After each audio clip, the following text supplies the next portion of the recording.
paz do Senhor.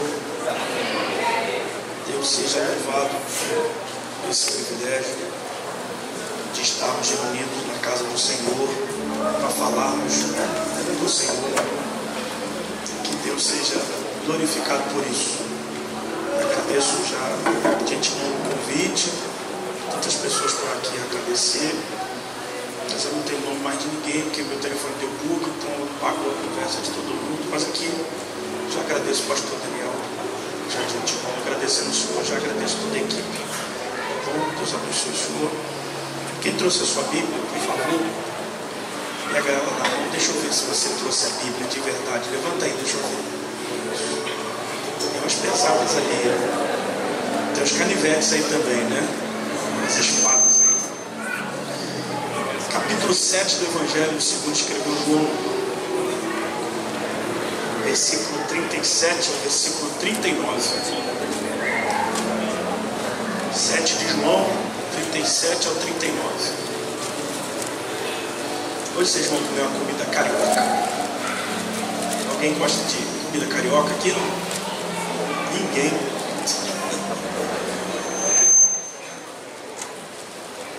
Eu também não gosto da paulista, então. Glória a Deus. Cadê ele? Saiu daí do teclado. Ah, dá um fé maior aí, fé maior. Que eu desafio no parabéns para você, imagina para cantar.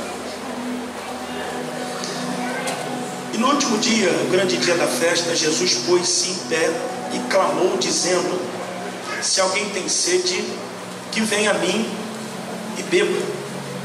Quem crê em mim, como diz a Escritura, rios de água viva correrão do seu ventre.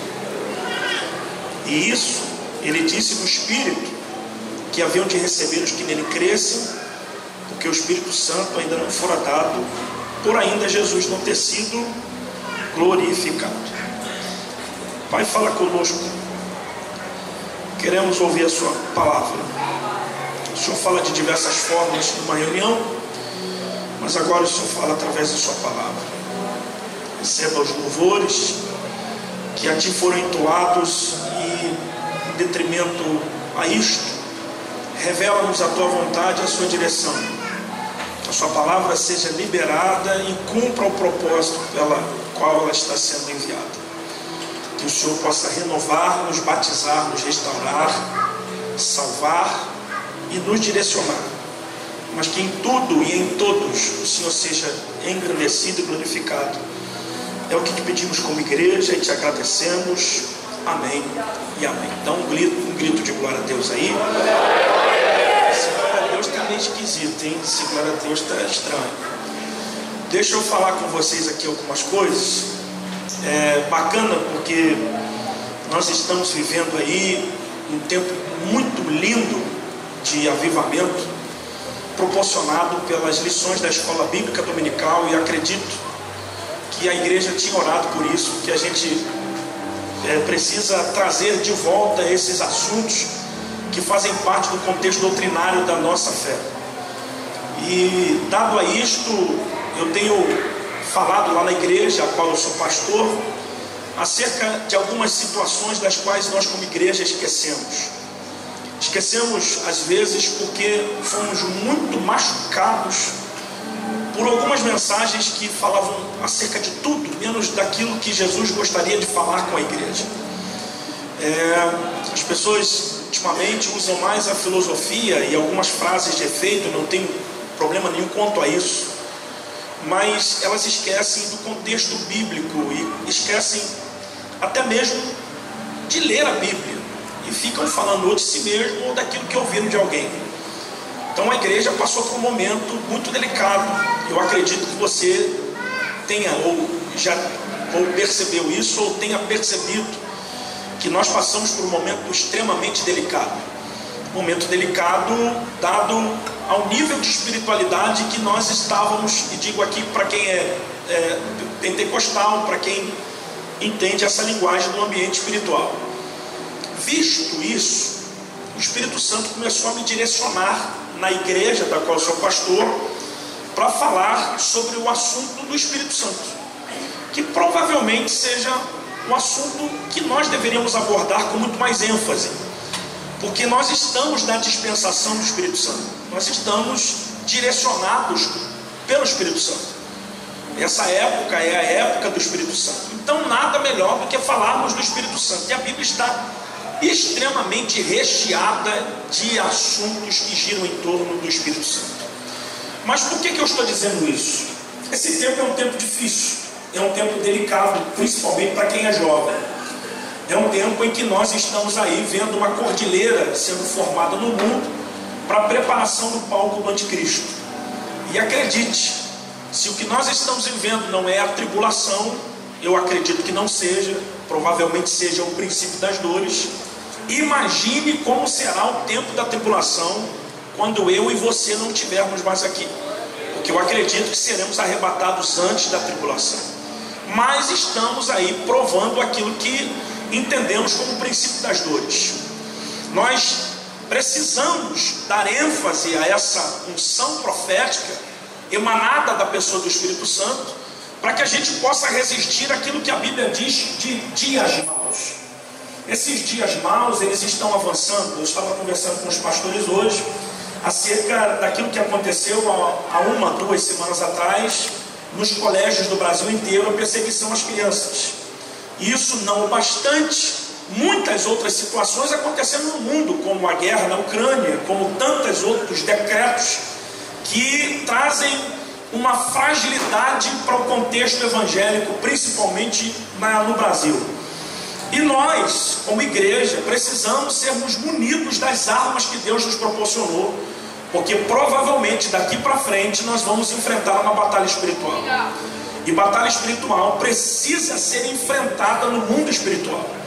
Batalha e guerra espiritual, ela não se vence na porta de uma delegacia, e nem fazendo cartazinho de cantor ou político de estimação. Batalha espiritual se vence no joelho.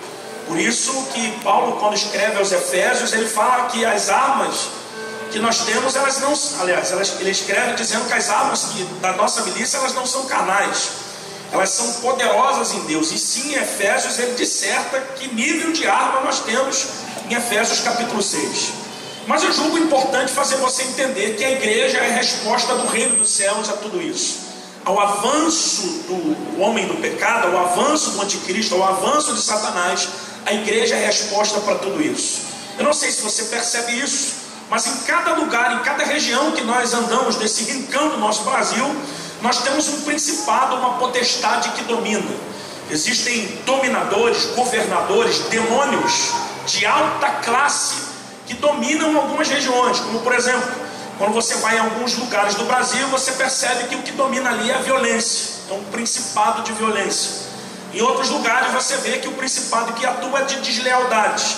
Em outros lugares o principado é de divórcio, de adultério. Em outros lugares o principado que atua é de depressão, ansiedade. É lógico que depressão e ansiedade não são demônios, mas são instrumentos utilizados pelo inimigo para fazer com que a gente diminua a nossa intensidade de fé. Então, dentro desse conceito, a igreja é a resposta do Senhor para isso. Só que existem muitas pessoas que desanimaram nesse tempo que nós estamos vivendo dessa questão de igreja. Existem muitos irmãos que estão decididos a não congregar, a não estar mais aqui, porque ficaram frustrados, desanimados com essa questão de igreja. Primeiro, porque eles principalmente não sabem o que é igreja de verdade. Eles às vezes frequentam o culto, mas não conhecem a igreja de verdade. A igreja tem pelo menos 2 princípios: ela é organismo e organização. A igreja organização é a nossa denominação, é a nossa convenção, é o nosso pastor presidente, é o nosso pastor e líder local. Essa é a igreja do CNPJ. E essa igreja, organização, ela é extremamente imperfeita. Ela é liderada por pessoas imperfeitas. Não existe nenhuma igreja no Brasil liderada por um anjo, apesar da nomenclatura no Apocalipse, um pastor é ser um anjo da igreja. Mas na verdade nós somos imperfeitos. Nós somos pessoas fadadas a pecado e a erro, e nós não podemos exigir perfeição de pessoas imperfeitas.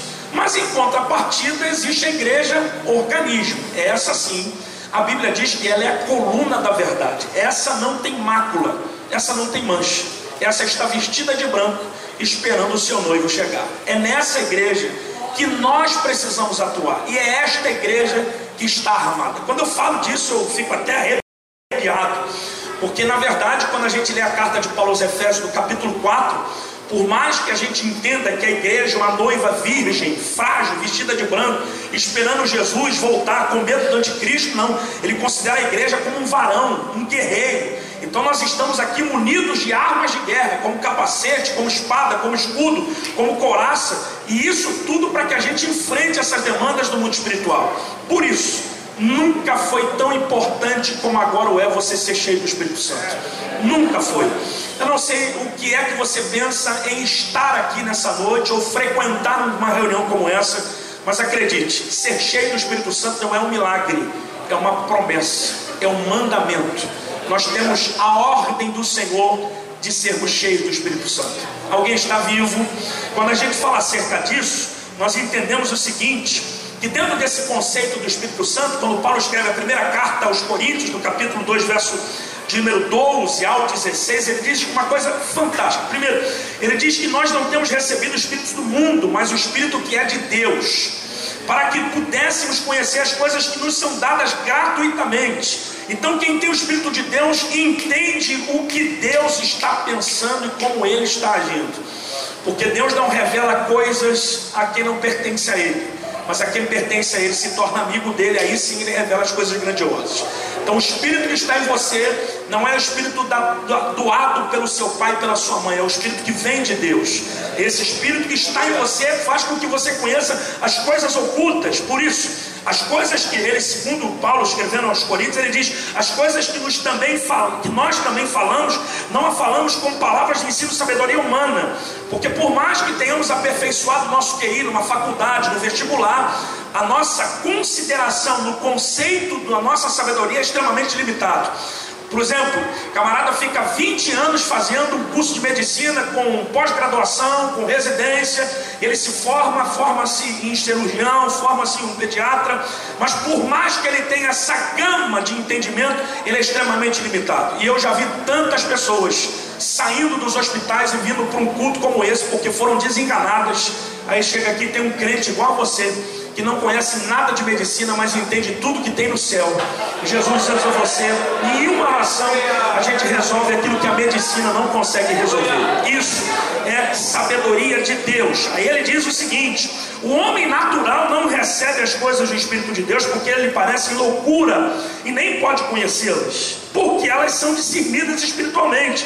Mas o que é espiritual julga todas as coisas, e ele não é julgado por homem algum, porque quem conheceu a mente do Senhor, dá um sorriso, nós temos a mente de Cristo. Então se você tem a mente de Cristo, significa que você foi convertido a Ele. Se você foi convertido a Ele, Romanos capítulo 12 se cumpriu em você, porque estar em Cristo não é mudar uma religião, é revolucionar a mente. Então não adianta nós mudarmos uma religião se a gente não muda a nossa cultura. Por isso que existem muitas pessoas da igreja falidas de vida espiritual, porque elas mudaram de religião, mas não mudaram a sua cultura. Você se lembra que Babilônia não queria mudar a religião dos judeus, só queria mudar a cultura. Por isso os melhores foram estudar em Babilônia, principalmente Daniel e seus 3 amigos. E todos que estavam ali tinham liberdade de culto, mas na hora de estudar, estudavam nas faculdades de Babilônia, porque a Babilônia queria influenciar a cultura, porque não se influencia uma religião antes de se influenciar a cultura. E esse é o problema da nossa geração. É uma geração que tem uma cultura influenciada por tudo, menos pelo Espírito Santo. A geração que tem tudo para dar certo, mas é uma geração que está capengando para dar errado. Mas eu acredito que aqui hoje em Sorocaba, Deus te trouxe aqui para revolucionar o seu universo pessoal, abrir o seu entendimento e fazer com que você ande a partir de hoje debaixo de um ambiente de revelação. Quantos tomam posse disso, diga glória a Deus. Por que eu digo isso? Porque por mais que nós estejamos aqui nessa terra, a carta aos Hebreus 11:3 diz que nós acreditamos pela fé que os mundos foram criados, de sorte que o que é visível foi feito a partir do que é invisível. Então tudo que é palpável, tudo que a gente vê, tudo que a gente toca foi feito a partir daquilo que é invisível. Por que eu preciso ser mais do que um homem natural? Porque eu não consigo resolver nada no mundo físico sem que haja demanda no mundo espiritual. Os resultados que eu tenho no mundo físico, eles fazem parte da demanda do mundo espiritual. Se você é fracassado no mundo espiritual, não queira ter sucesso no mundo físico. Sumiu, aleluia. Se você não tem nenhum tipo de acesso ao mundo espiritual, não queira ter sucesso no mundo físico, porque o mundo espiritual nos dá equilíbrio. As bênçãos do Senhor enriquecem, elas não acrescentam dores. Deus não vai te dar uma bênção para te afastar da igreja. Deus não vai te dar uma bênção para te afastar do culto. Deus não vai te dar uma bênção para você perder ministério. Então eu preciso demandar no mundo espiritual. Pastor, por quê? Porque o diabo não se veste de diabo para enganar quem é crente. Sumiu ou não? Esquece essa parada de um demônio pintado de vermelho com chifre de boi, dente de vampiro e cauda de dragão. Ele se transfigura em anjo de luz. Ele engana escolhidos. E hoje em dia ele tem até aparência de crente, tem conta no TikTok. Sumiu, aleluia. Por isso Deus quer que nós rompamos o mundo espiritual e entendamos os segredos do Senhor. Vamos partir para o texto? Está aqui um texto que é extremamente nobre. Eu me lembro que quando eu estava fazendo aula de teologia ainda, né? Agora a gente estuda para pregar, mas o meu professor da grade de primatologia, que é a doutrina do Espírito Santo, dizia o seguinte: dificilmente nós vamos terminar a reunião sem que haja culto. Eu perguntei para ele, por que a gente vai ter culto se a gente veio aqui estudar? Aqui a gente não veio fazer culto, a gente veio estudar. Ele falou, porque o Espírito Santo é uma pessoa, e todas as vezes que você fala dele numa reunião, ele se revela.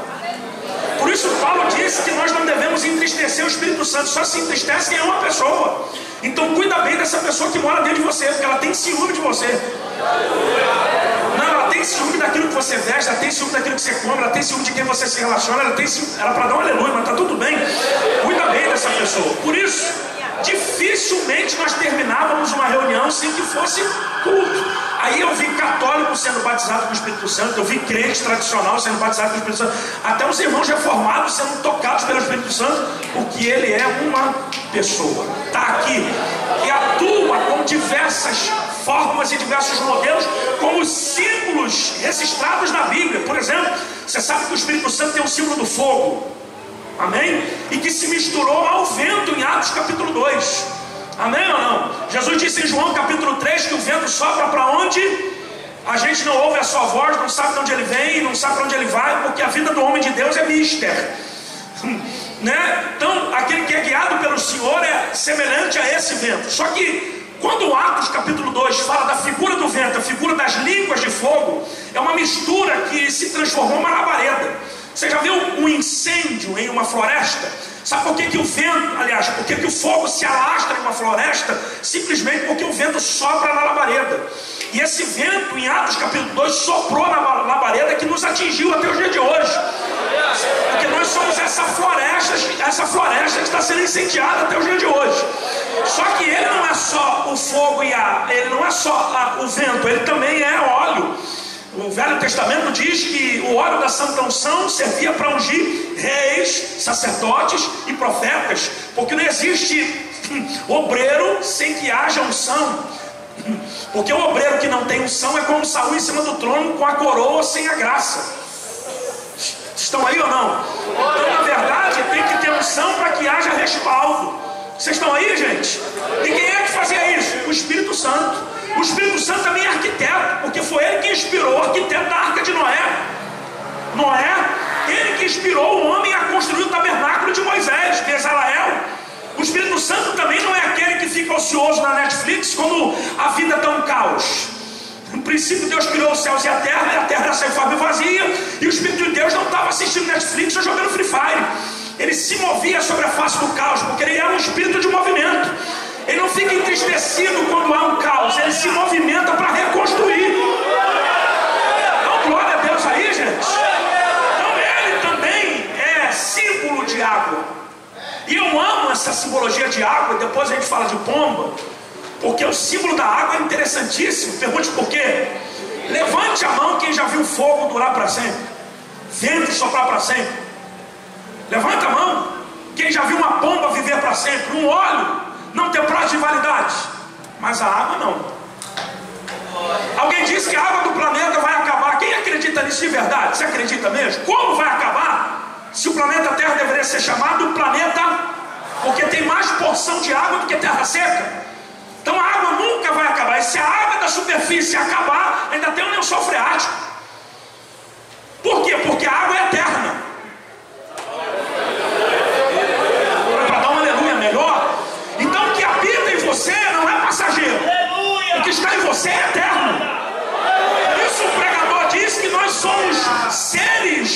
espirituais tendo uma experiência natural. Porque você não é a roupa que você veste, você não é o cabelo que você arrumou, você não é a sandália e o sapato que você tem. Você é um ser espiritual tendo uma experiência nessa fase, nesse tempo, nessa vida. Pastor, por quê? Porque quando você morre, tudo isso vai para o caixão, mas o que é eterno permanece, o que é eterno fica. Jesus está aqui na festa chamada Tabernáculos. Na verdade, Jesus está cumprindo aqui o mandamento de ser um judeu, porque todo mundo que habita até 30 km de Jerusalém tem a obrigação de participar das festas. Essa festa é uma das festas mais alegres, porque não existe tristeza em Israel. Era para dar um aleluia.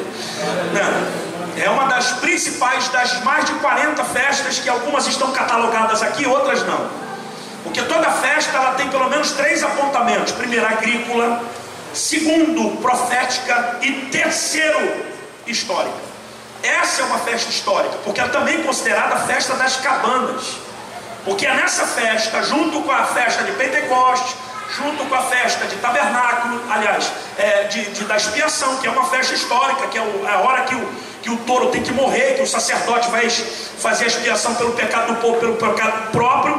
É uma festa histórica para trazer a lembrança do judeu aquilo que Deus fez na antiguidade, que permanece fazendo.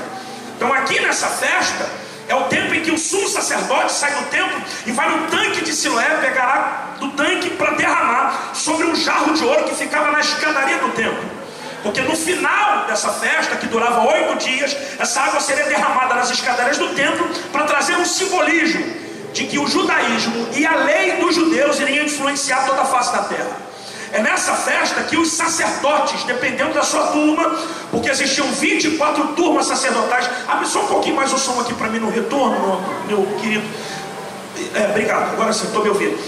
Nessa festa que os sacerdotes, segundo a sua turma, saíam das suas casas e rodeavam o templo para simbolizar o tempo em que Deus deu a eles vitória, rodeando a cidade de Jericó.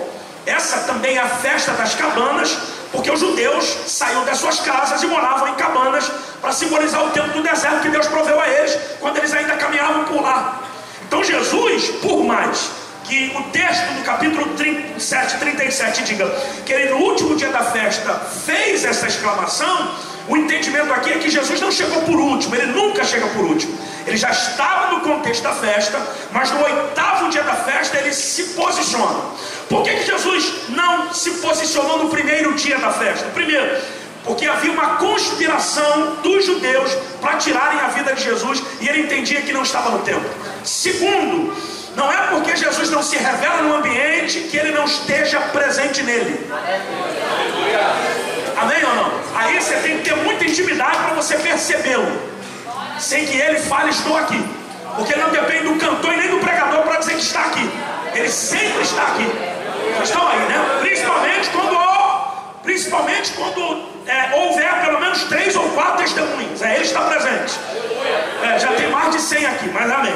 Nessa ambiência, Jesus se posiciona e no último dia da festa, segundo William Barclay e outros historiadores, como Champlin, vai dizer que Jesus não fica alheio, ele se posiciona a esse derramar da água.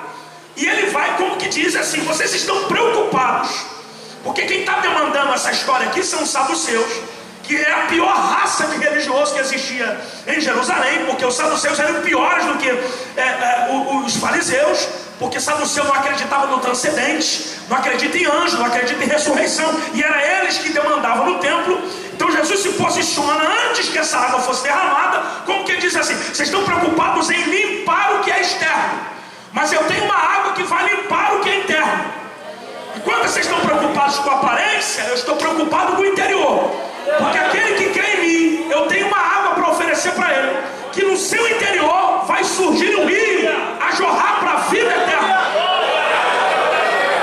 Quando Jesus fala sobre isso, João vai escrever que ele está falando acerca do Espírito. Não, ele está falando do Espírito, que quando ele for glorificado, esse Espírito seria derramado. Porque eu sei que você sabe, só vou te lembrar, Jesus ainda está vivendo no tempo da lei. Os evangelhos estão escritos no tempo da lei, porque a lei só é abolida depois da ressurreição, morte e ressurreição de Cristo. Então João Batista, Jesus estão dentro do contexto da lei. Vocês estão aí, né? Então quando ele faz essa exclamação, exclamação, ele está pegando no pé dos religiosos. Calma aí, essa água é melhor do que a água do tanque? Essa água é melhor do que a água que nós vamos pegar no tanque? É porque eles não entendiam que o nome Siloé significa enviado. Então eles estavam pegando água do próprio Cristo. Só que Jesus não está preocupado em limpar a escada. Ele está preocupado em lavar o interior, tirar a sujeira do pecado do interior. Ele está preocupado com isso. Vocês estão aí, gente? Então o que Jesus está dizendo aqui é que existe um rio de avivamento. Ah, vocês não estão aí. Existe um rio que corre para a vida eterna que é semelhante ao avivamento. E isso aqui é diferente do que ele disse para a mulher samaritana. Amém?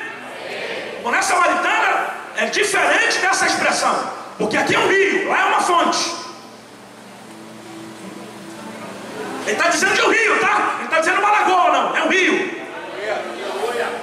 Ele está dizendo de um poço, está dizendo um rio. É um rio que flui, é um rio que jorra, é um rio que anda. Para que esse rio pudesse nascer na vida dos seus ouvintes, Jesus está dizendo para nós alguns princípios. Número 1, esse rio é dado para quem tem sede. Não é para quem frequenta culto, é para quem tem sede. E o problema dessa água é que quanto mais a gente bebe, mais vontade de beber a gente tem. Eu não nasci em berço evangélico. Eu dei uns pulinhos lá no mundo. Eu tinha uma banda de pagode chamada Inimigas do Ritmo. A banda era uma desgraça, troço ruim. Era o diabo que usava a vida da gente, de verdade. E a gente tinha um sonho de gravar DVD, eu me senti o próprio netinho de Paulo Salgadinho. Oh Jesus, que vida de engano. E eu me lembro que a gente bebia tanto que alguém dizia para mim assim: você tem que engrossar a sua voz, porque eu era o cantor. Engrossa a sua voz, então tem que tomar conhaque para esquentar a voz. Eu tomava uma garrafa e a voz continuava a mesma. Mas chegou um dia que a gente foi fazer um show durante a tarde. A gente tocou o primeiro set, o segundo set, eu já estava bêbado. E eu disse para os meninos: eu vou ali e já volto. Fui em casa, me arrumei e fui para o culto. E cheguei no culto, o pastor estava falando de uma água que sacia a sede, não embriaga. E quando eu tomei daquela água, eu fiquei chapado da presença do Senhor. E nunca mais eu queria entender o nível de espiritualidade que esses caras têm. De que a gente bebe dessa água no culto e na segunda-feira não quer voltar mais na igreja. Que acha chato estar no culto, acha chato estar aqui, não. Quem bebe dessa água quer voltar na fonte. Quem bebe dela quer voltar na fonte. Quem já bebeu dessa água aqui, levante a mão. Sabe que ela é viciante. Essa água é tão viciante que a gente vai abrindo mão de algumas coisas só para beber mais. Só ela deu aleluia. A gente vai abrindo mão de namorada, namorado, ficante, de pecado, de videogame, porque a gente quer viver na fonte. E acredite, tem uma torneira aberta aqui hoje. Bebe na fonte, sacia a sua alma, deixa o Senhor te encher. 2, essa água é para quem tem sede, mas essa água é só para quem vai nele. Porque pregador nenhum tem poder de saciar a sede de uma igreja, mas ele tem. Cantor nenhum tem poder de saciar a sede de uma igreja, mas ele tem. Então abaixa o nível do teu fã-clube. Porque quem você gosta às vezes pode te decepcionar. Mas Jesus, Jesus, Ele nunca te decepciona. Até quando você quer ver nele alguma coisa errada, você acaba se apaixonando por ele.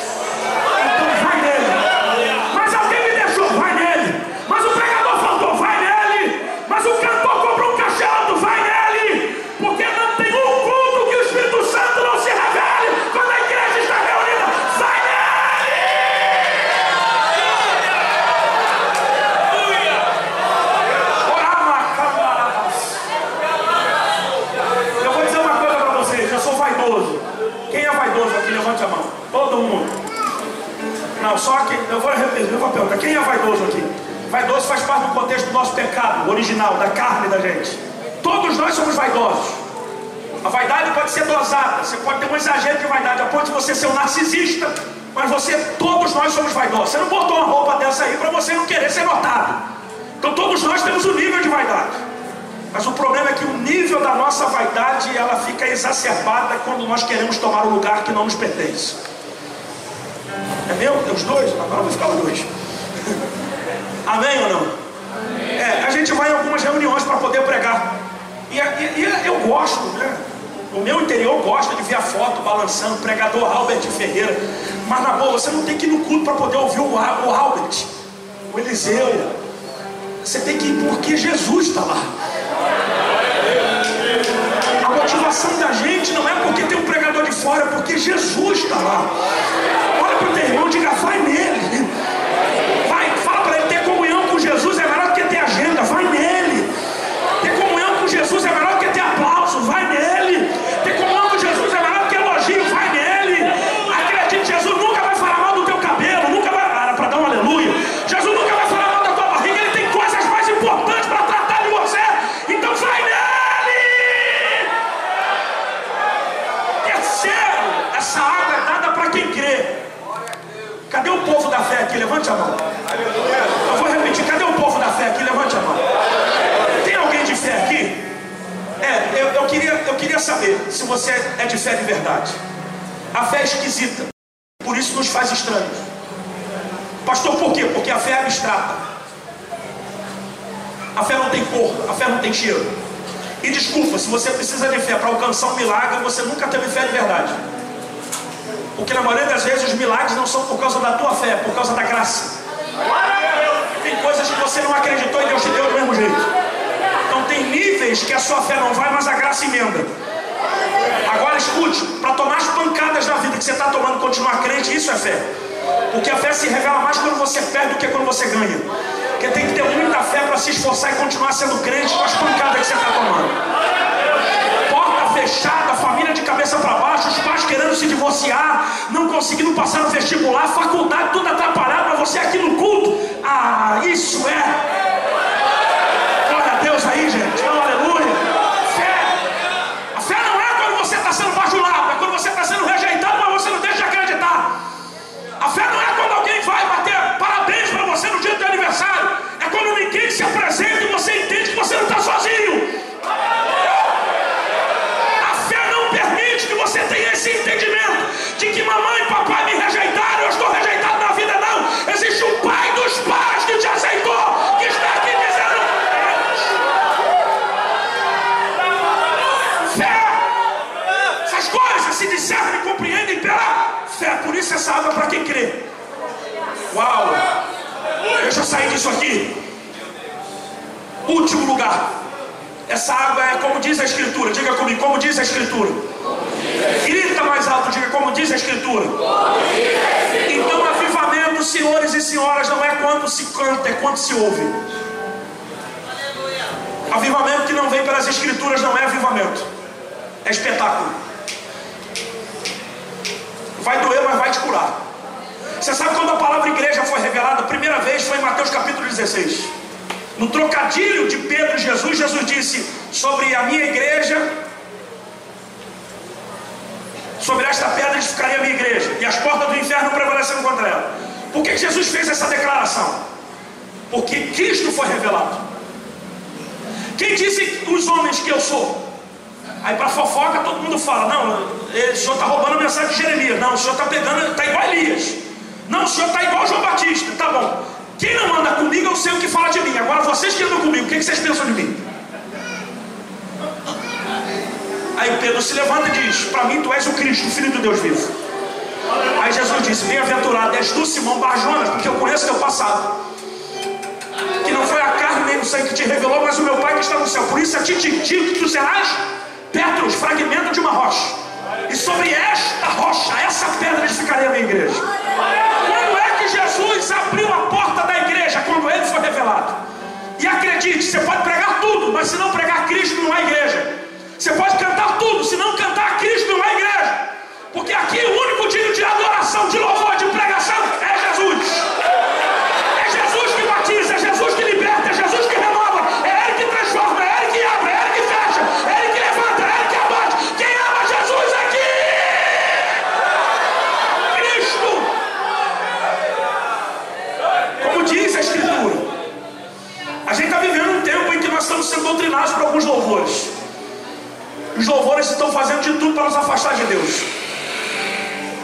são louvores, desculpe, que tem mais uma conotação depressiva do que profética. Eu sou de um tempo em que os louvores jogavam a gente para frente, não para baixo. Eu sou de um tempo que o louvor não revelava a vítima que eu sou, mas o soldado que eu me tornei. Crente cheio da unção, manda a glória para cima e recebe poder. É assim que a gente sai do culto. 500 graus de puro fogo santo e poder. É assim que a gente sai do culto. A gente sai do culto já elétrico. A gente já sai do culto assim: ah, é ruim do diabo atentar minha vida na faculdade amanhã. É ruim daquele capeta se levantar contra mim. Porque se ele não sair, eu vou dar um pé nele, eu vou dar um glória, mas ele não vai ficar perturbando a minha mente. É isso que Jesus quer fazer novamente com a sua igreja.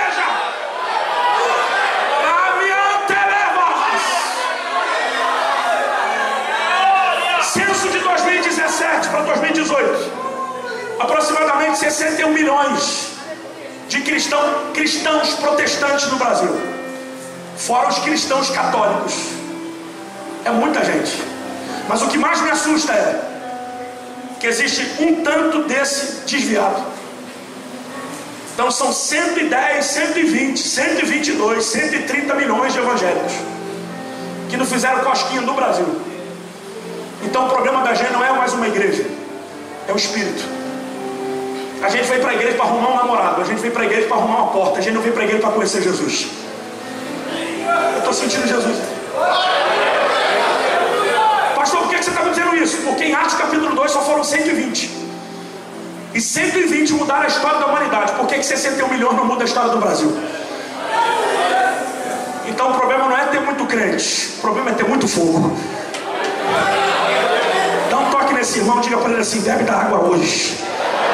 Enquanto a gente estava orando aqui, pastor, eu vi um anjo medindo aqui a igreja. O Senhor me levou em Ezequiel 47. Porque quando o anjo mediu as águas do rio que descia do trono de Deus, eram níveis de entrega. Enquanto Ezequiel não passou no rio a nada, o anjo não se satisfez em continuar medindo. Então Deus está medindo a sua vida e está te convidando a entrar nesse rio para dizer a você que enquanto você não passar nada. Quem é que já deu um mergulho de barriga na piscina? Levante a mão. Você já percebeu que quando você mergulha, a água te abraça? Então o Espírito Santo não quer ser só teu amigo, ele quer te abraçar. O Espírito Santo não é uma energia, ele não é uma força, é o poder de Deus sobre a vida de um crente. Então levante essa mão, dê um grito de glória a Deus e deixa eu ver se estou cheio de Deus mesmo, de verdade. Se a vida do Senhor é referente, é semelhante ao rio, e rio não é água parada, olha para mim. Algumas lições eu aprendi aqui observando o rio. Primeira coisa que a gente observa é o seguinte: se você para ficar vendo o fluxo de um rio, caudaloso ou não, um rio que tem uma água corrente, torrente, ou uma água só corrente ou não, mas uma coisa você tem que concordar comigo: se não for na Caverna do Dragão ou no Alice no País das Maravilhas, nenhum rio corre para trás, porque todos eles só tem marcha para frente. A água que passa aqui, ela não volta mais, vai sumir o glória mesmo. Porque Salomão vai dizer que todos os rios da terra correm para o mesmo lugar, que é o mar, e o mar não se enche. Porque o que aconteceu domingo passado não é a mesma coisa que Deus quer que aconteça hoje. O que aconteceu no dia que você foi batizado não é a mesma coisa que Deus quer que aconteça hoje.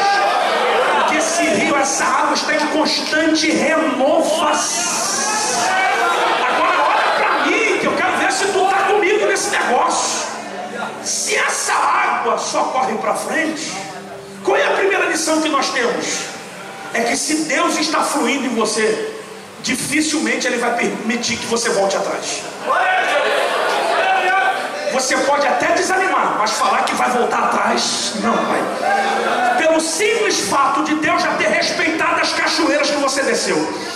Deus já respeitou as tuas quedas, respeitou as tuas feridas, as pedras e as rochas por onde você passou, mas voltar atrás Deus não vai aceitar, porque todas as vezes que você pensar em parar, a água vai te jogar para frente.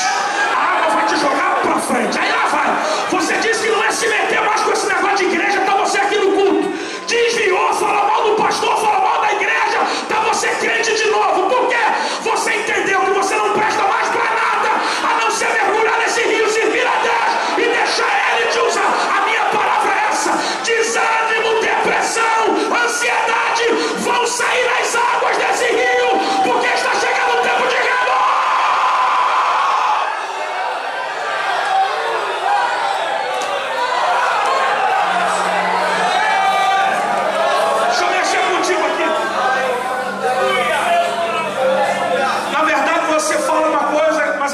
pensando outra.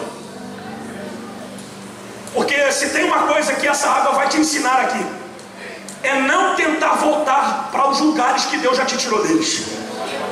Porque se você tentar voltar para os lugares de onde Deus te arrancou, você vai perceber que o tempo não está mais lá, que as pessoas não estão mais lá. Então não retroceda. Paulo escrevendo aos Filipenses, ele diz que a gente tem que, capítulo 3, verso 12, que a gente tem que esquecer as coisas que para trás ficam e prosseguir para aquelas que estão adiante da gente. Deixa eu te falar uma coisa: lembrança não se deleta.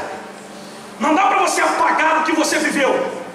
Então como é que o Paulo diz que eu tenho que esquecer? Esquecer não é deixar de lembrar, é não permitir ser controlado. Quando ele diz esquecer, ele está dizendo: não permita que o teu passado domine o teu presente, para que isso comprometa o teu destino.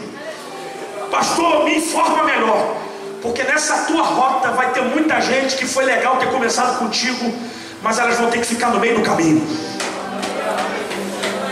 Foi bom até onde durou, mas a partir de agora, se essas pessoas ficarem na tua vida, elas vão se tornar pedras de tropeço. Então esse fluxo vai tirar e limpar o teu caminho, para que haja velocidade no teu fluxo. Então, aleluia. Ah não, mas aí a menina que me largou, deixa ela para trás.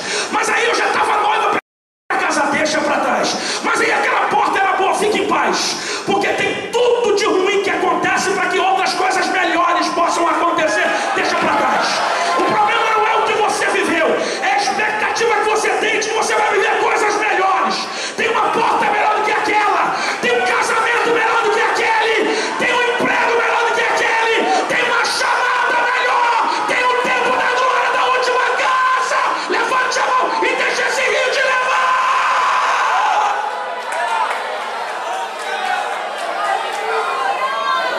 Para de tentar revirar o teu passado e tentar trazer coisas do teu passado para o teu presente, porque elas não vão funcionar mais.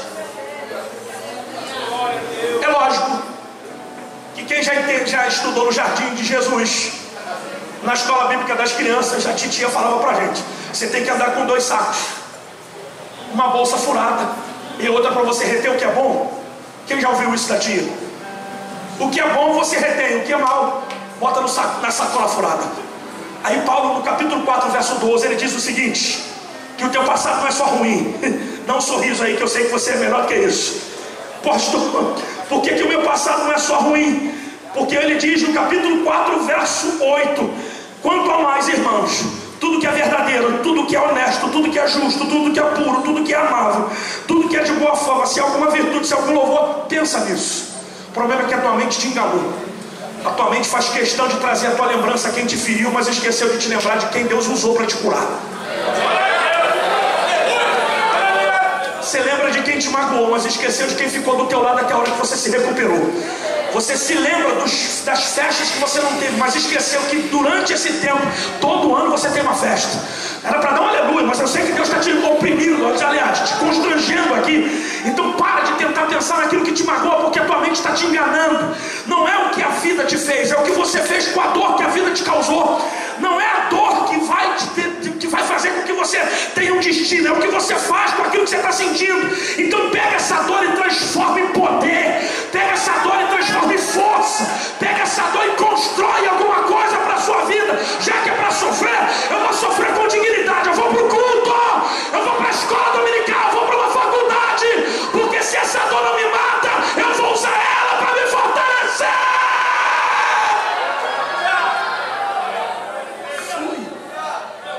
Flui. Vai para frente, irmão. Para com esse negócio. Não, porque, pastor, porque eu estou certo. É porque eu queria uma bola Juquinha na hora do recreio e não me deram. Você está traumatizado porque te negaram uma coisa. E o rio aqui dentro de você dizendo: vamos para frente.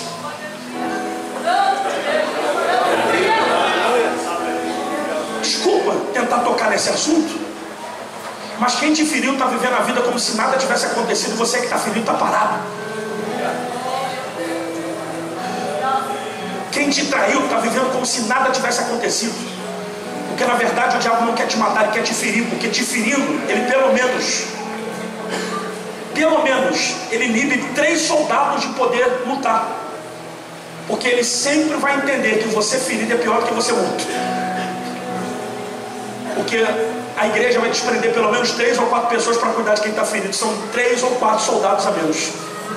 Então, por favor, pega essa ferida e transforma ela em força. Era para dar glória a Deus. Nem todo mundo que andava do teu lado pertencia ao seu clã de amizade. Então seja maduro. João vai dizer que saíram de nós porque não eram dos nossos, porque se fossem de nós ficariam com a gente. Tem muitas pessoas que você não perdeu, Deus te livrou delas. Então toca a sua vida. Toca a sua vida, porque tinha gente impedindo esse fluxo de Deus, e Deus está com uma avalanche de velocidade para te dar. Coisas que deveriam acontecer em 2026, o Senhor quer que aconteça em 2023. Então você tem que deixar essa bagagem para fora mesmo. Dá um grito aí de glória a Deus. Segunda coisa que a gente aprende com essa água. Joel faz uma promessa de que viria uma chuva torrencial. E essa chuva viria fora do seu tempo, que era o símbolo do Espírito Santo. Isaías capítulo 44 diz que o Senhor derramaria chuva sobre o sedento. E no 35, dos lugares que eram desertos e habitações de chacais se transformariam em mananciais. Então Deus tem desejo em transformar a nossa terra sedenta em um manancial, a nossa alma seca em algo frutífero. Então escute isso aqui. Quem está passando dificuldade na vida, levante a mão. Levante a mão. Quem está com um problemão assim, levanta as duas mãos. Um problemaço assim, fazendo. Problemaço.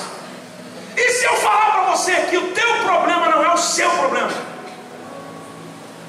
Se eu falar que nunca foi o problema que você está enfrentando, você vai acreditar em mim? Ok. Eu estava pregando na Serra de Santa Catarina, na Serra Catarinense, e o irmão foi me pegar no carro e me levou. Tem uns irmãos de igreja que parecem Flávio José. Eles vão contar na história da igreja. Só 3 pessoas não entenderam. Aí eu tive que mandar ele calar a boca, porque eram 3 horas e meia de viagem. Ele ia contar a história da Assembleia de Deus de Santa Catarina. Eu fico quieto, irmão, pelo amor de Deus. Aí ele me disse uma coisa: nós oramos muito para acontecer esse congresso. Por quê? Porque choveu muito aqui na serra, tem uma tromba d'água. E nós temos um rio que corta desde a serra lá da Serra Catarinense até Itajaí. E esse rio, quando inunda, invade as cidades que estão em torno do rio. Porque a economia das cidades girava na antiguidade em torno da água.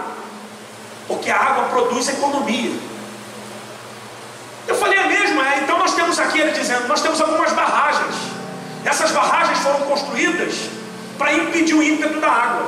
Mas quando a água está na tromba, quando tem tromba d'água, que o fluxo da água aumenta, não tem barragem que sustenta, ela invade. Eu falei, o que, irmão? Às vezes nem abrindo a comporta a água vaza, não tem vazante, porque ela transborda. O Espírito Santo vem no meu coração, dizendo, será que o problema da gente é o tamanho do gigante que a gente enfrenta ou o nível da água que a gente carrega? Será que é o gigante, é a muralha de Jericó, é o nível de Deus que a gente carrega? A gente não canta sobre Deus, não prega sobre Deus, não fala sobre o poder, não fala sobre o Espírito Santo, e quando vem a luta a gente desvanece. Porque na verdade não é o gigante que tem que demandar na tua história, é o nível de Deus que você carrega. Porque quando Davi entendeu que Golias só era gigante, mas Deus era maior na vida dele, quem caiu foi Golias.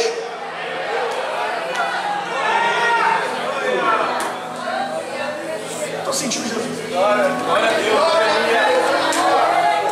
Porque tem alguma coisa errada nessa equação, gente. Se o maior habita com a gente, por que a gente se sente pequeno? Que síndrome de gafanhoto é essa que a gente carrega? De que toda dificuldade a gente se sente pequeno. É lógico que Deus é maior, é lógico que nós dependemos do Senhor, mas se Deus habita em nós, quem é o gigante dessa história? O problema é que a gente não consegue ter relacionamento com Ele. Eu me lembro do dia que eu fui tirar um menino da boca de fumo que ia morrer na mão do traficante, e eu gritei com o traficante, fiquei morto de medo. Eu tenho um projeto social na favela, fiquei morto de medo, queria matar o menino. Eu falei, não vai botar esse garoto, deixa esse garoto comigo, não sei o quê. Ele, pastor, a linguagem do Rio de Janeiro, mete o pé, vai embora, que aqui quem manda é nós. Eu falei, não é nós nem a gente, é Jesus que manda aqui. Ele botou o menino dentro da mala do carro e foi para outro lugar da favela, eu fui atrás dele. Já tinha um não, ia tentar o sim ou um tiro. Quando eu cheguei lá, gritei, a favela toda lá, fofocaiada. O pastor versus os demônios dos bandidos. Desafio, parece Mortal Kombat. A minha perna tremendo mais do que bambu verde. Mas a autoridade, gente, ela não treme. Eu falei, você deixa esse menino ir comigo, eu nunca mais oro por essa comunidade, você está me desrespeitando porque eu sou autoridade espiritual aqui. Olha para esse irmão, diga para ele, você é autoridade espiritual no lugar que você mora.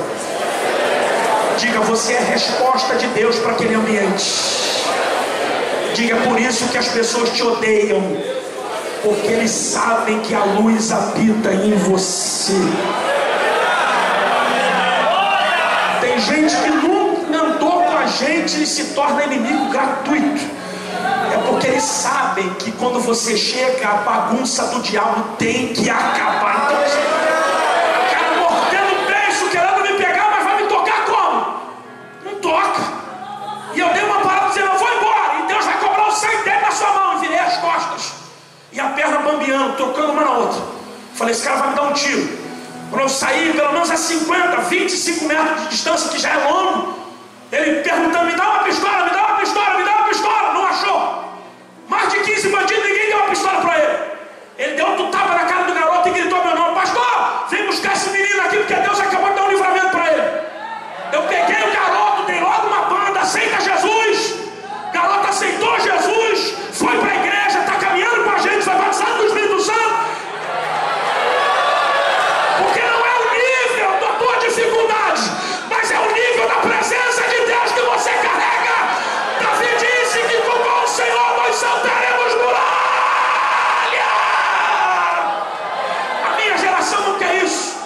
A gente foi machucada pelas mensagens de efeito. A gente foi machucada pela teologia coach. A gente foi ferido porque tiraram a Bíblia da gente e colocaram 7 chaves, 7 passos.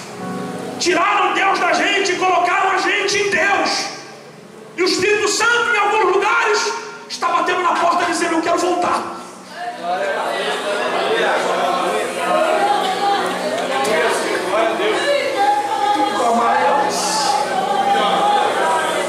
Eu fui pregar numa igreja aqui no estado de São Paulo.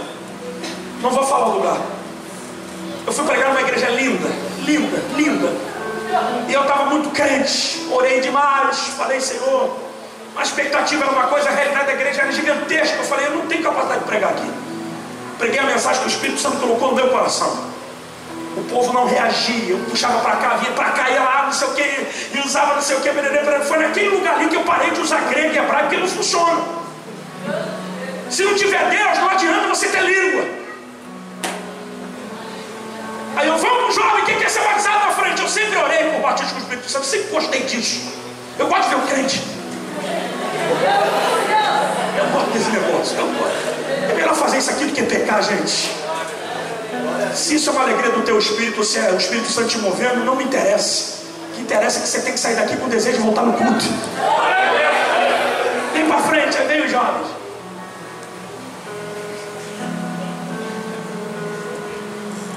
Por favor, não me tenha mal, mas escute isso aqui, que doeu no meu coração, não precisa doer em você. Eu estou orando pelos jovens e vem para cá, e vem para cá, botei o coral para cantar. Aí Jesus usou de misericórdia e batizou um jovem com o Espírito Santo. No meio de 300 jovens. Eu sentei na cadeira do púlpito desviado. Falei, eu vou arrumar um emprego, não tem mais esse negócio de agenda, esse negócio de pregação. Bem que a minha mãe falou, vou ser policial, você... O pastor tinha acabado de ser jubilado, tinha 15 dias da jubilação dele, ele veio. Um ancião, orando em línguas. Quando ele veio, eu falei, não preguei nada, eu vou ser exortado pelo ancião da igreja. Quer ver? Baixei a cabeça e falei, agora que eu desisto. Ele me botou de pé e me abraçou dizendo, filho, muito obrigado pela tua vinda aqui. Porque já tem 10 anos que isso aqui não acontece. Quando ele me falou isso, eu falei, Senhor, por quê? Aí eu sentei de novo no banco. Aí o Senhor me disse, olha para a igreja cresceu, prosperou. As pessoas não vêm mais a pé, elas não vêm mais de bicicleta, elas esqueceram Deus. Deus para eles é como um cinema, eles só vão participar, mas não querem ter nenhum tipo de compromisso. E aquilo fez a minha alma chorar, porque Deus não tem problema em fazer a gente prosperar, Ele quer te fazer prosperar. Ele tem receio de você se perder com aquilo que Ele vai te dar. Porque você sabe que você mudou depois que você começou a namorar. Você sabe que você mudou depois que você entrou na universidade. Você sabe que depois que você começou a trabalhar, você estava numa prova, até no culto das crianças você vinha. Agora a porta se abriu, você falta em todo corpo. E só na ceia que você veio quando tem o pregador de fora. E o Espírito Santo está batendo na tua porta dizendo: cara, volta a ser o que você era. Porque o que te fez ter o que você tem era o que você era e não aquilo que você se tornou. Subiu, aleluia. Vocês estão aí de verdade? Vocês estão aí mesmo? Por isso Davi disse assim: Senhor, não me dê a riqueza nem a pobreza, mas me mantenha com pão diário, para que eu, sendo rico, não te negue, sendo pobre, tenha que furtar e envergonhar o teu nome. Não, o que você tem é necessário para você ir até o arrebatamento. O que não pode faltar em você é azeite nessa lamparina. O que não pode faltar em você é a luz acesa de Cristo em você. Dá um grito de glória a Deus para entender que você está vivo aqui nesse culto. A gente orar. Escuta isso aqui. O Espírito Santo não só atua como água, mas ele intercede. Ele ora, ele convence. Mas se tem uma coisa que eu sou apaixonado, é por isso aqui. A água, ela pode adquirir 3 estados.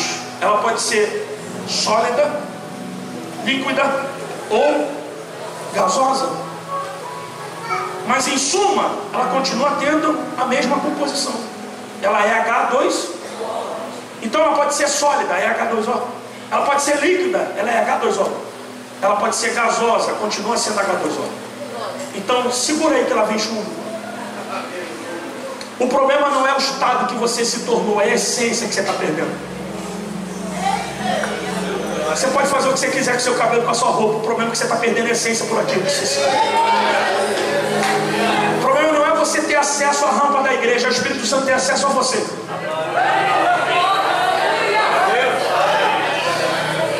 E ele te pega tão ocupado e grilado com tanta coisa que você não consegue ser feliz no ambiente que você devia ter paz.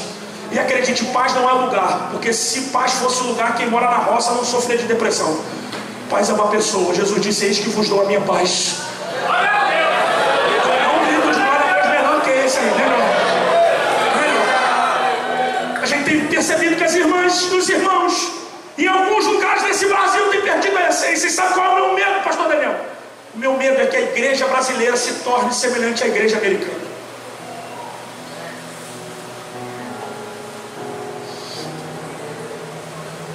Que avivamento seja esporádico em alguns lugares, não seja em todos os cultos. Meu medo é que os nossos templos daqui a 10, 15, 20 anos, se Jesus não voltar, seja discoteca à noite e culto de manhã. Eu fui pregar para jovens e Vespasiano e perguntei para a nossa juventude: quer ver? Levanta a mão você que está aqui no plenário da igreja, jovem ou não, que é solteiro, levante a mão. Solteirão, solteiro, solteira, solteiro ou solteira. Levanta a mão, não fica com vergonha não, vai que cola. Beleza? Abaixa a mão. Você que é solteiro ou solteira, que tem desejo de ser pastor em tempo integral, levante a mão. Quem é que tem um sonho de ser pastor aqui? Levanta a mão. Levanta a mão, meu filho, levanta, mais alto, isso, 1, 2, 3, já diminuiu tudo, lá tem mais uma mão, 4 pessoas. 4 pessoas em tempo integral. 4. Agora você que é solteira, quem é de vocês, meninas ou meninos, que sonha se casar com um obreiro ou um obreiro em tempo integral? Levante a mão.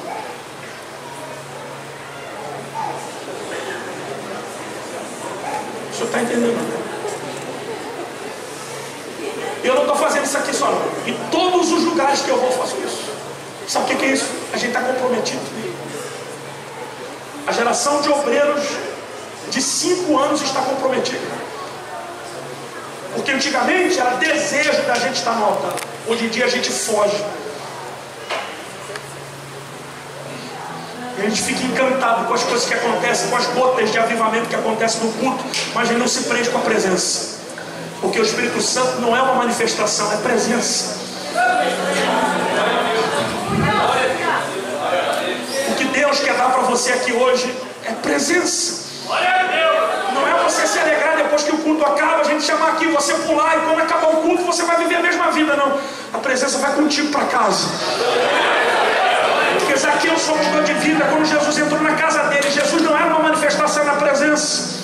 Pedro só largou a pesca porque Jesus entrou no barco, e Jesus não era uma manifestação na presença. O cego só voltou a enxergar porque Jesus não era uma manifestação na presença. A sua vida só vai ser ativada quando a presença de Deus ativar em você, fizer em você aquilo que o céu deseja. Então levanta essa mão, dá um grito de glória e deixa Ele te encher nessa noite.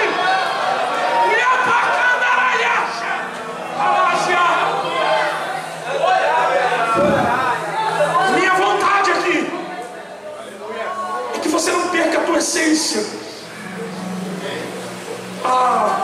Faz pós-graduação, faz mestrado, vai estudar em Harvard, vai estudar na Inglaterra, faça tudo, mas não perca essa essência. Não perca esse arrepio, porque se você perder isso, você está perdendo tudo. Não perca esse sentimento de vir para o culto, essas coisas que a gente sente, que só assembleano sente, pentecostal. Essa é a vontade da glória, vontade de aplaudir, vontade de correr, vontade de sapatear. Não, isso é o fluxo do rio que está em nós, porque a vida de Deus está fluindo na vida da gente, e não tem como estar morto nesse ambiente de vida.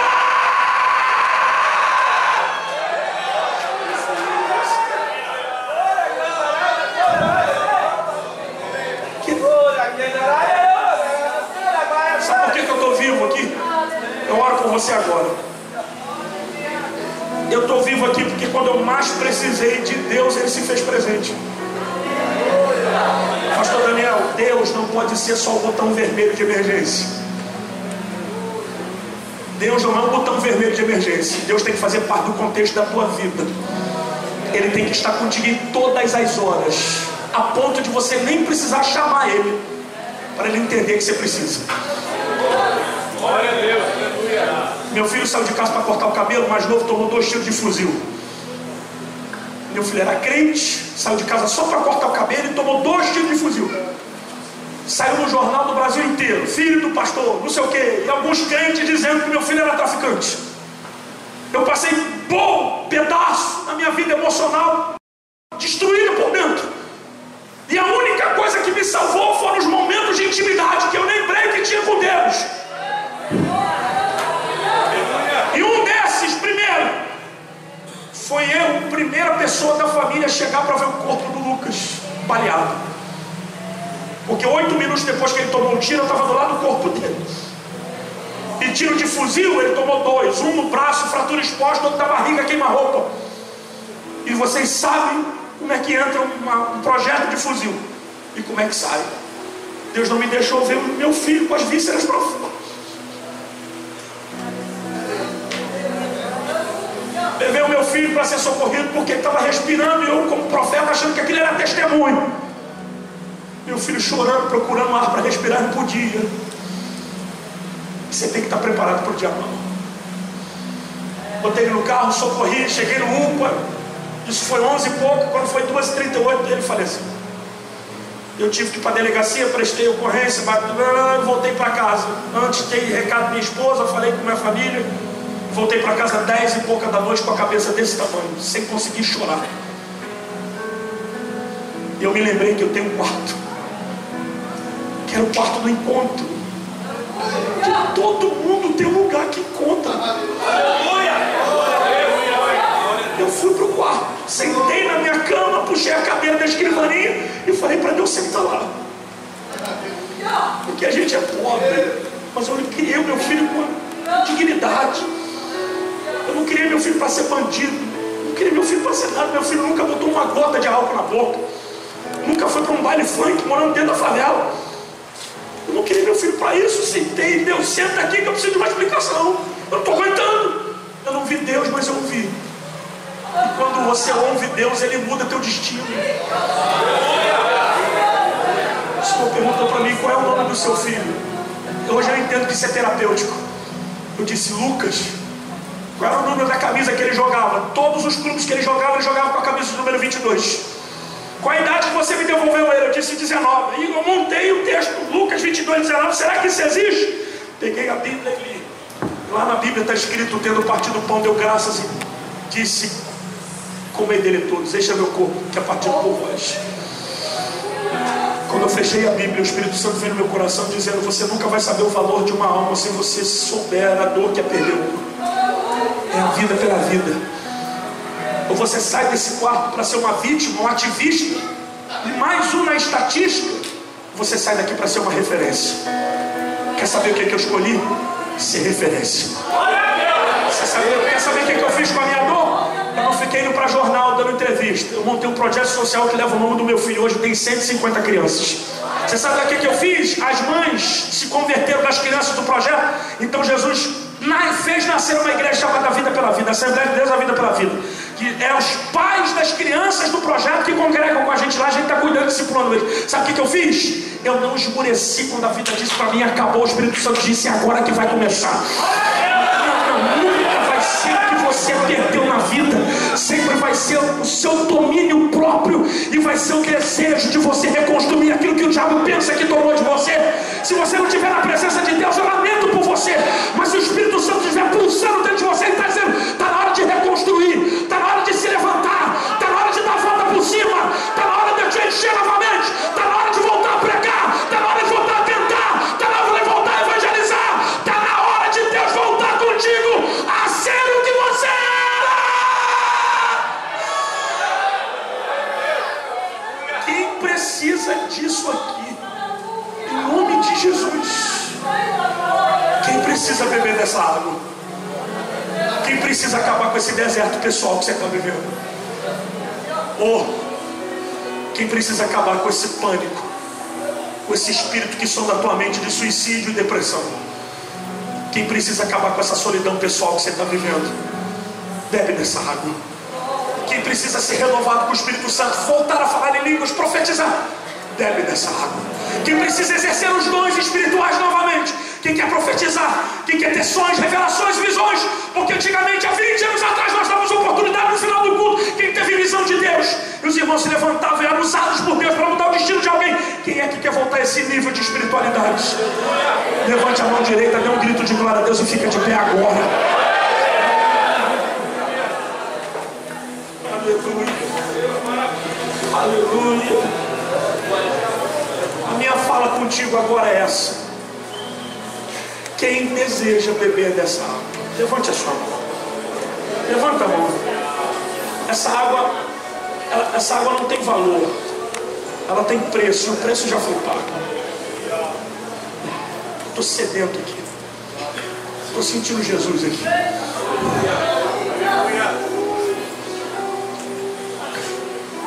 O meu espírito está dizendo: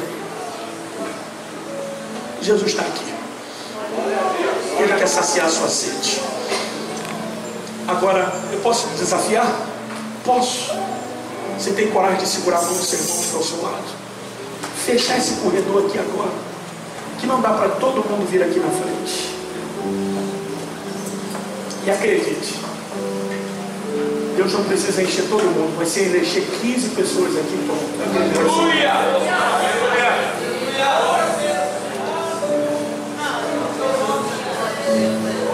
Moça, o Senhor te ama mais do que você pensa. Você tentando ser visto, você acaba desaparecendo. Mas o Espírito Santo, quando eu pregava, dizia para mim: diga para ela, eu nunca te vi na vida. Eu estou quebrando uma sentença na vida dela. Eu rasgo o papel e a cédula de rejeição e de dor e escrevo uma nova história na sua vida. A partir de hoje, Deus faz um desígnio dizendo: tu vai ser feliz. E acabou os apelidos e os xingamentos. Que Deus te devolve a dignidade. Todas as palavras que até hoje você ouviu, que estão grudadas como chiclete, estão sendo derretidas pela presença do Espírito Santo na tua vida. O Senhor vai escrever uma nova história. Glória a Deus. Segura minha mão. Segura aqui. Segura mais forte. Mais forte. Você não consegue mais força do que isso? Não? Então segura a sua. Está sentindo a minha força? Está forte? É assim que Deus está te segurando. Ainda que você queira fugir dele, Ele não vai mais deixar você fugir. Ele está te segurando desse nível, dizendo: eu vou desfazer e vou reconstruir. Eu estou entrando na tua mente e estou pegando a depressão, a ansiedade e os momentos de solidão que você passa dentro de um banheiro e está acabando com tudo isso. Ele está entregando na sua mão uma página em branco. É como se você tivesse nascido hoje, como tudo que aconteceu de hoje para trás nunca existisse, mas que a partir daqui para frente Deus escreve contigo uma história que você nunca viveu. Você quer ver como é que Ele vai fazer isso? Dá um abraço naquela moça aqui, essa aqui, ó. Dá um abraço nela. Isso.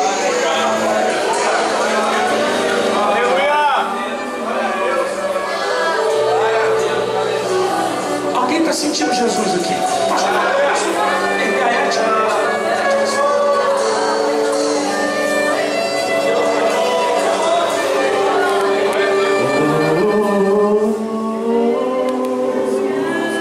Eis-me aqui, vem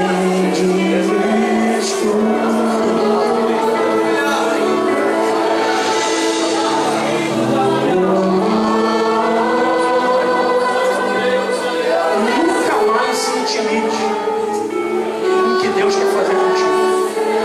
Você não é patricinha, você é um vaso escolhido na mão do Senhor. E Deus te selecionou para uma grande obra de restauração na vida de muitos homens. Ele coloca a palavra na tua boca e anda na sua mente. Não esquenta com o teu futuro, naquilo que você escreve, às vezes você não consegue compreender. Deus, Ele é a tua caneta, Ele é o seu papel. É Ele que vai escrever o teu destino. Algumas portas se fecham para que outras se abram. O Senhor disse: quando eu te preparar, eu vou abrir e escancarar essa porta, mas eu estou no processo de preparo. Eu estou te preparando para uma escada que você vai subir e muitos vão estranhar. Porque algumas pessoas olham para você de cima para baixo e dizem: ela nunca vai conseguir, ela nunca vai atingir. Mas o Senhor está dizendo: eu te seguro pela mão, te faço subir em lugares que o homem não consegue te ajudar. Eu sou o Senhor. Fecha os olhos. Fecha os olhos. Toca, filho, toca. Diga assim: Espírito Santo. Mais alto, diga: Espírito Santo. Não grita, diga: Espírito Santo. Eu sei que o Senhor está aqui. O Senhor está na minha vida. Diga: mas nessa noite eu quero, eu desejo te chamar de Pai e falar contigo, Pai, e dar uma experiência de filho. Diga: eu quero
Diga, vou sair do átrio, vou entrar no lugar santo e vou chegar no lugar santíssimo.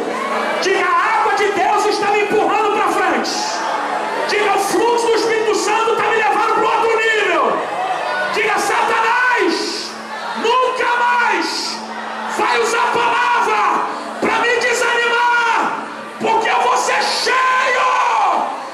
Senhor, abençoa os teus filhos, que não haja sombra de variação e nenhuma dúvida, que o teu nome seja engrandecido, e quem não é batizado seja batizado, quem não é batizado que seja batizado, quem não fale línguas estranhas que fale agora, os que já são batizados que o Senhor remove agora, em nome de Jesus. Olha para mim agora, olha para mim. Você tem uma chave que é a sua adoração, que te tira desse nível, te coloca em outro nível espiritual. Eu vou contar até 3, e você vai dar o maior grito de glória a Deus que você já deu na sua vida inteira. Provavelmente você tenha dado glória a Deus igual a esse, mas maior do que esse você ainda não deu. Esse glória a Deus tem que despertar o universo espiritual, e tudo que compõe em Deus, que pertence a você, que venha sobre a sua vida agora, que haja uma unção derradeira, uma unção poderosa, porque eu acredito no arrebatamento da igreja, mas acredito numa igreja avivada antes do arrebatamento. Então fecha os teus olhos, eu vou contar até 3. Quando eu falar, já dá o maior grito de glória a Deus que você já deu. Ah, Jesus, eu não sei o que isso vai levar, gente.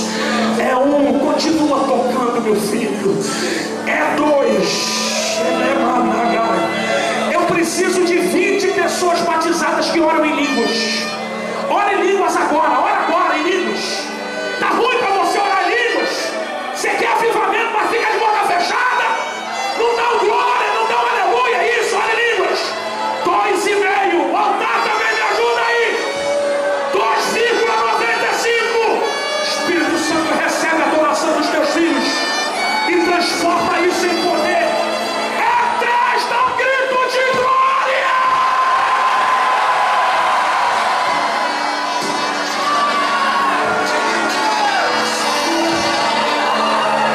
Recebe da presença de Deus agora. Recebe a presença de Deus. Recebe a unção do Senhor. Recebe o poder. Recebe renovo.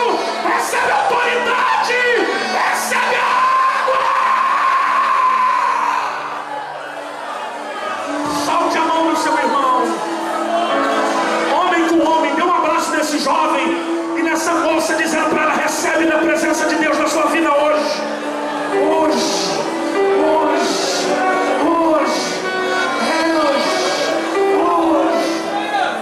Isso. Presença também é comunhão, é cura. Deus está te usando para curar a alma de gente, de pessoas. Deus está te usando para curar a alma de alguém. Deus está curando, restaurando, usando você para tratar de alguém. Isso, se permita ser usado. Permita ser instrumento de Deus. Permita deixar o Espírito Santo te usar.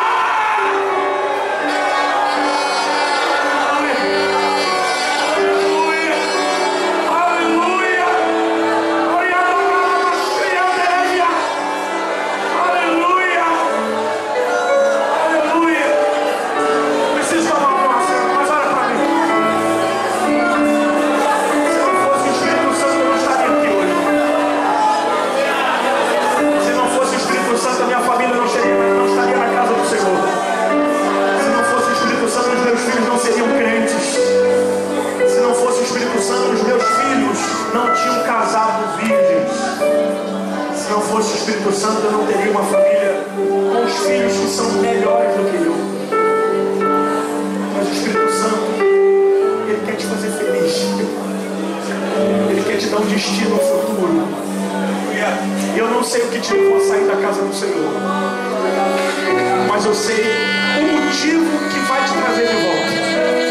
O amor de Deus que nunca foi diferente contigo. Deus te ama do mesmo jeito que te amava antes. Pastor, mas eu já fiz tanta besteira. Não é o nível de pecado, mas é o nível do amor.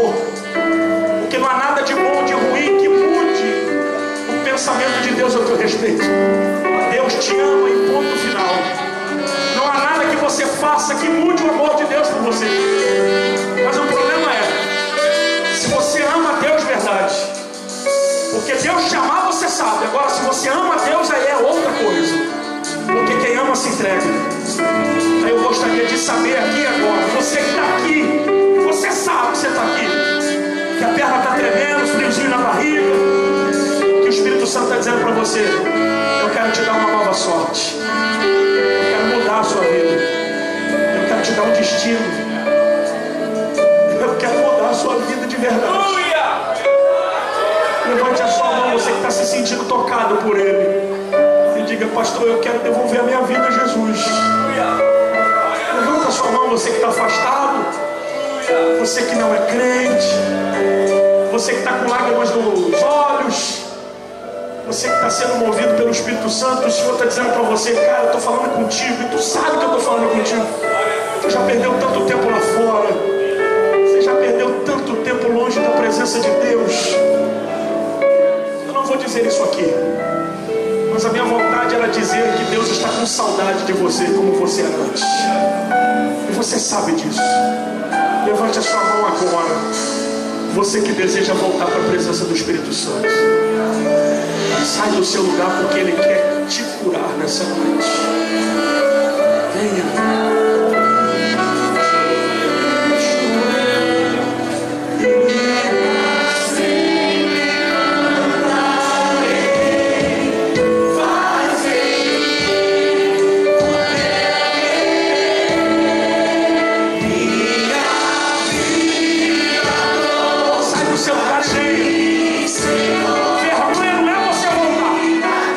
Vergonha é você saber que Deus está falando contigo e você não está ouvindo a voz dele.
te ama.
Revela-se a Ele no seu interior, na sua alma, no seu espírito.